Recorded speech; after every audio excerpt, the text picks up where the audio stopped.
सभी electronic print media portal media के सभी हमारे पत्रकार भाइयों का आज के प्रेस कॉन्फ्रेंस में स्वागत करते हैं। और सबसे पहले आप सभी को, बिहार वासियों को, देश के वासियों को सावन की शुभकामनाएं भी हम देते हैं। और आज का जैसा प्रेस कॉन्फ्रेंस रखा गया है, आप सब लोगों को विषय हम बताना चाहेंगे। और आप लोगों को इससे पहले भी एक कॉपी जो है लोकसभा में राष्ट्रीय जनता दल के सांसद ने, मनोज झा जी ने 9वीं अनुसूची को लेकर के जो सवाल भारत सरकार से किया है और उसके अवज़ में जो जवाब भारत सरकार का आया है, उस क्वेश्चन और आंसर का आप सब लोगों को जो है डिस्ट्रीब्यूट किया गया है। और एक बहुत ही महत्वपूर्ण विषय था कि भाई जो महागठबंधन की सरकार ने, बिहार सरकार ने जाति आधारित गणना करा करके आरक्षण जो है पिछड़ों का, अति पिछड़ों का, दलितों का, आदिवासियों का 65% किया और 10% EWS को एज इट इज़ रखा। यानी देश के इतिहास में पहली बार किसी राज्य ने जाति आधारित गणना कराई और आरक्षण की सीमा जो है 75% ले करके गई। एक ऐतिहासिक निर्णय था। और उसके बाद भी हम लोगों का आशंका थी कि भाजपा के लोग किसी न किसी तरीके से, जिस प्रकार से कास्ट बेस्ड सर्वे जो हम लोग करा रहे थे, अपने मोहरों को कोर्टों में खड़ा करके किसी न किसी तरीके से डीले कराएंगे या ये होने नहीं देंगे, ये आशंका हम लोगों को पहले भी थी। इसलिए तात्कालीन जब हम लोगों की सरकार थी, हम उप मुख्यमंत्री थे, तो हमारे नेतृत्व में ही प्रेस कॉन्फ्रेंस हुआ था कैबिनेट निर्णय के बाद। और कैबिनेट ने, हम लोगों ने रिकमेंड किया था भारत सरकार को कि जो आरक्षण की सीमा जो महागठबंधन सरकार ने बढ़ाया है पिछड़े, अति पिछड़े, दलित, आदिवासियों का, इसको शेड्यूल 9 में भारत सरकार जो है वो डाले। उस प्रेस कॉन्फ्रेंस में जनता दल यूनाइटेड के भी वरिष्ठ नेता लोग भी शामिल हुए थे मेरे नेतृत्व में। और ये बात स्पष्ट रूप से हम लोगों ने कहा था कि जो रिकमेंडेशन बिहार सरकार ने दिया है उसको तमिलनाडु के तर्ज पर, जो आरक्षण तमिलनाडु का शेड्यूल 9 में है, इससे कोई भी आरक्षण पे छेड़खानी नहीं हो सकती है। इसलिए इसको भी बिहार को उस तर्ज पे शेड्यूल 9 में डाला जाए। आप सब लोगों को पता है कि हमारे प्रस्ताव पर सभी दल के प्रतिनिधि मंडल प्रधानमंत्री से भी मिले, उस समय भी मना कर दिया गया। तो हम लोगों का संकल्प था और राष्ट्रीय जनता दल की पूरी लड़ाई सड़कों पर भी पहले भी हुई थी कि भाई जातीय गणना जो है पूरे देश में होनी चाहिए। लेकिन जब हम लोग सत्ता में आए, 17 महीने जब हम लोग सरकार में रहे, तो इस काम को हम लोगों ने किया, लागू किया।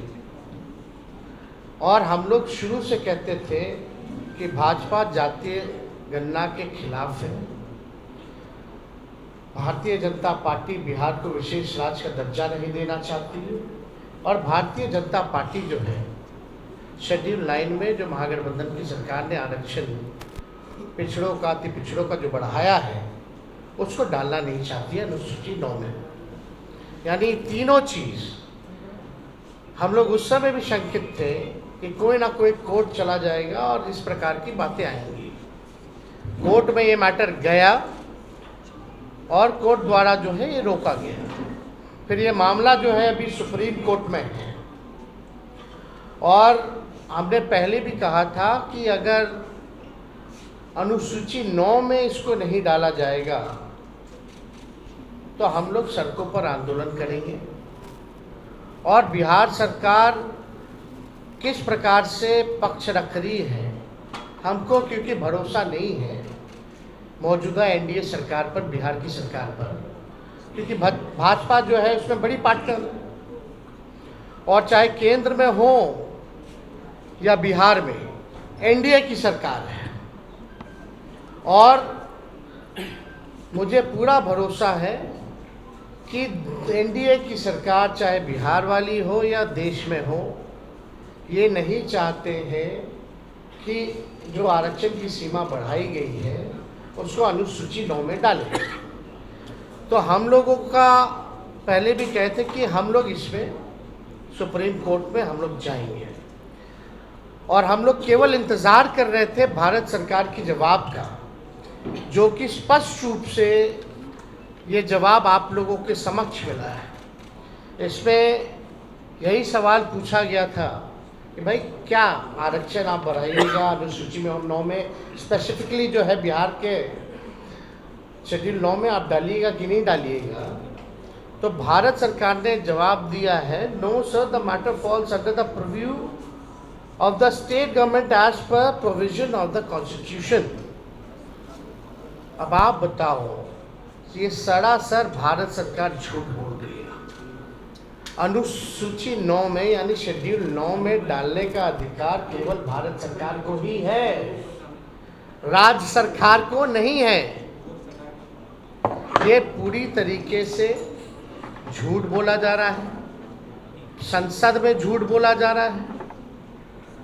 और ये विषय अगर अनुसूची 9 में नहीं डालने का है या स्टेट मैटर है, तो ऐसा तो नहीं कि भाई हम लोगों के हटने के बाद नीतीश कुमार जी ने अनुसूची 9 का जो प्रस्ताव हम लोगों को कैबिनेट द्वारा भेजे थे, इन लोगों ने वापस ले लिया हो। क्योंकि उस समय तत्कालीन जो अभी भी गृह मंत्री आपके अमित शाह जी हैं, उस समय जो ईस्ट जोन का जो बैठक चल रहा था उसमें भी हम लोगों ने प्रस्ताव रखा था, उनसे मांग की थी कि इसको अनुसूची 9 में डाला जाए। अब मामला है कि कोई भी, चाहे नीतीश कुमार जी हो, जनता दल यूनाइटेड के कोई नेता हो, सभी लोगों के मुंह में दही जमा हुआ है। कोई भी इसको लेकर के आवाज़ नहीं उठा रहा है। जब हम लोगों ने किया था इस काम को तो बड़े ढिंढोरे पीटे जा रहे थे जनता दल यूनाइटेड के द्वारा। अब करेगा कौन? करने वाले भी तो वही हैं। Janata Dal United is the part of the government of India. तो ये खेल जो ये लोग खेलना चाह रहे हैं, ये साफ दिखाता है कि इनके नीयत पे सवाल उठ रहा है, कि इनके नीयत ही नहीं है कि इसको शेड्यूल 9 में किया जाए। ये पिछड़े, अति पिछड़े, दलित, महादलित, आदिवासियों के हित में जो काम हुआ है उसको ये लोग नहीं चाहते, स्वीकारना नहीं चाहते, और इसको पूरी तरीके से फंसाया जा रहा है। बिहार सरकार द्वारा कोई ट्रांसपेरेंसी नहीं रखी गई है। जब हम लोग जाति आधारित गणना करा रहे थे तो पूरी तरीके से ट्रांसपेरेंसी रखी गई थी कि कौन से स्टेज पे हम लोग हैं, क्या हो रहा है, नहीं हो रहा है, लोगों को जानकारी प्राप्त होती थी। अब बिहार सरकार सुप्रीम कोर्ट में क्या स्टैंड ले रही है? नहीं ले रही है। मुख्यमंत्री चुप है, उनके सारे मंत्री चुप हैं जो हमारे साथ बैठ करके मेरे नेतृत्व में प्रेस कॉन्फ्रेंस किए थे, कोई कुछ नहीं बोल रहा। यानी बिहार सरकार और नीतीश कुमार जी इतने सीट लाने के बावजूद भी पूरी तरीके से फेल हो चुके हैं, सुपर फ्लॉप हो चुके हैं। ये साबित हो रहा है कि उनकी कोई सुन नहीं रहा, या वो सुना नहीं रहे, या तो वो इंटरेस्टेड नहीं है, या तो उनकी बात को कोई नहीं सुन रहा। क्या क्या नहीं किया गया था बिहार के विशेष राज्य के दर्जे को लेकर के, क्या क्या आंदोलन दिल्ली से लेके बिहार तक। अब देने वाला कौन है? भारत सरकार पार्लियामेंट में खड़ी होकर के, यानी उन्हीं की सरकार खुद मना करती है कि बिहार को हम स्पेशल राज्य का दर्जा नहीं दे सकते। खुद ही कह रही है कि हम अनुसूची 9 में हम नहीं डालेंगे, ये स्टेट मैटर है। स्टेट मैटर कैसे? ये तो भारत सरकार को एक्सप्लेन करना चाहिए ना, कोई तो तार्किक जवाब देना चाहिए, टेक्निकल जवाब देना चाहिए। और अनुसूची 9 का तो सब लोग जानते हैं कि भाई भारत सरकार के हाथ में ही है और किसी के हाथ में नहीं। वरना अनुसूची 9 में अगर राज्य सरकारों को होता या बता दें, या तो ये भी जवाब इस पे दे देना चाहिए था कि हाँ, राज्य सरकार को अनुसूची 9 में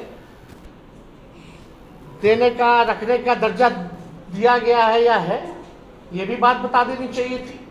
तो ये भी बात नहीं कही गई। तो हमारा ये मानना है कि इस लड़ाई को लेकर के हम लोग आंदोलन तो करेंगे ही करेंगे सड़क पर, लेकिन कोर्ट में भी हम लोग पक्ष रखेंगे। और हम लोग केवल यही इंतज़ार कर रहे थे कि भारत सरकार का इसमें क्या जवाब होगा। अब यह स्पष्ट हो गया है, भारत सरकार ने मना कर दिया है, तो इसको लेकर के राष्ट्रीय जनता दल अगले सोमवार, सावन का महीना है, और हम लोग सोमवार तक हम लोग जो है अपना पिटीशन जो है सुप्रीम कोर्ट में हम लोग अर्जी राष्ट्रीय जनता दल द्वारा अपने पॉइंट्स को हम लोग रखेंगे। और बिहार सरकार को तो ये भी बताना चाहिए कि क्या आप प्रस्ताव जो दिए थे वो वापस ले लिए हैं कि नहीं लिए, या मुख्यमंत्री ने कोई चिट्ठी लिखी है, नहीं लिखी है गृह मंत्री को अनुसूची 9 में डालने के लिए। और मान लीजिए अगर भारत सरकार मना किया तो जनता दल यूनाइटेड के लोगों का क्या प्रतिक्रिया है इस पर, यह भी स्पष्ट होना चाहिए। अगर भारत सरकार में भाजपा के बाद और कोई दूसरा तीसरा दल है मजबूत, तो वो जनता दल यूनाइटेड है, यानी एक अहम पार्टनर के रूप में है, निर्णायक भूमिका में है। तो जब आपकी बात ही नहीं सुनी जा रही है, ना बिहार को विशेष राज्य का दर्जा, ना 9वीं अनुसूची में, और मुख्यमंत्री जी तो हमारे साथ भी गए थे, उनके नेतृत्व में हम लोग सब गए थे हमारे प्रस्ताव पे प्रधानमंत्री जी से मिलने। उनकी तो मांग थी कि भाई जातीय गणना जो है पूरे देश में होनी चाहिए। तो आज तो मुख्यमंत्री स्थिति में है कि अगर मजबूती से अपनी बात को रखेंगे तो मोदी जी की हिम्मत नहीं है मना करने को। तो कम से कम क्या मुख्यमंत्री जातीय आधारित गणना पूरे देश में चाहते हैं कि नहीं चाहते, ये बताना चाहिए। तो ये तीनों सवाल को लेकर के पूरी तरीके से डबल इंजन की सरकार 6 महीने हो गई है, कुछ जो है इस विषय पे ये लोग काम नहीं कर रहे हैं, केवल सत्ता का मौज ले रहे हैं। और बिहार की जो पिछड़ी आबादी है उनके साथ अन्याय कर रही है। हम लोग सच्ची लड़ाई लड़े, राष्ट्रीय जनता दल के लोगों ने जो कमिटमेंट किया था उसको हम लोगों ने मात्र 17 महीने के अंदर, चाहे नौकरी का मामला हो, चाहे स्वयं सहायता समूह के मानदेय को दोगुना करने का हो, चाहे जाति आधारित गणना कराने का हो, आरक्षण की सीमा को बढ़ाने का हो, हम सब लोगों ने उस काम को पूरा किया 17 महीने। लेकिन आखिर ऐसा क्या हो गया कि राष्ट्रीय जनता दल के हटते ही जब ये भाजपा और एनडीए डबल इंजन की सरकार आई तो सारे काम में जो है ताला लग गया। तो इस पर हम लोग इसलिए प्रेस कॉन्फ्रेंस बुला करके आप लोगों को सूचित करना चाहते थे कि कम से कम आप लोग भी सूचित हो जाइए और देश और राज्य के लोग को भी सूचित कर दिया जाए कि भारत सरकार मतलब जनता दल यूनाइटेड बीजेपी, इसमें बिहार की पार्टियां हैं एनडीए में, बिहार को ही वोट लेके अब बिहार को विशेष राज्य का दर्जा नहीं दे दिए, बिहार का ही वोट ले करके सारा काम करके आरक्षण को 9वीं अनुसूची में नहीं डाला जा रहा, पैकेज नहीं दिया जा रहा अलग से। बजट में तरह तरह की बातें आई, जितना इंफ्रास्ट्रक्चर का पुराना मामला जो हमने उठाया वही सारा उसी टाइम हो गया था, उसी चीज़ को दोहराया गया, खाली नोट कवर बदल दिया गया। तो हम लोग इसको लेकर के हम लोग जो है जनता के बीच जाएंगे, अदालत सर्वोच्च न्यायालय हम लोग जाएंगे और अपने पक्ष को मजबूती के साथ रखेंगे और किसी भी कीमत पर जो आरक्षण महागठबंधन की सरकार ने बढ़ाया था उसको खत्म नहीं होने देंगे, उसको लागू करा करके ही हम लोग दम लेंगे। इसलिए आप सब लोगों को हम बुलाएं